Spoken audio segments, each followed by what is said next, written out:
বিষয় না। ঠাকুর তখন অদ্ভুত একটা কথা বললেন, বলে কাছে দূরের ব্যাপারটা বড় ব্যাপার না, বড় ব্যাপার প্রভাব পড়ছে কিনা না। কিছুদিন আগে দীঘা থেকে ঘুরে গেছেন, 87 সালের 23শে কার্তিক বাঁকুড়ায় পালিত হলো ঠাকুর, ঠাকুর তো জানেন। তারপর দীঘা গেলেন, দীঘা থেকে ফিরে আসার পর তো বলে একটা অদ্ভুত উদাহরণটা, এটা ওই ক্যাসেট থেকে পাওয়া, আমি সামনে ছিলাম তারপরে ক্যাসেট থেকে,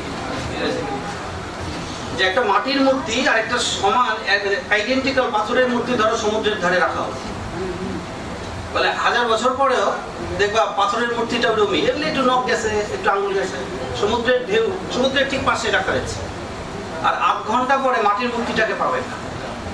তাহলে সমুদ্রের প্রভাব ফেলতে পারে, সমুদ্র তো সমুদ্র, প্রভাব ফেলার একটা এলিমেন্ট আছে।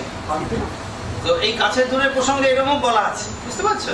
তাহলে কাছে দূরেতে খুব আসে, বিভিন্ন ভাবনা চিন্তা যে যার মতো করে নেবে, সবাই কেউ নেয়নি সেটাও বলবো না, যে যার মতো করে নিয়েছে।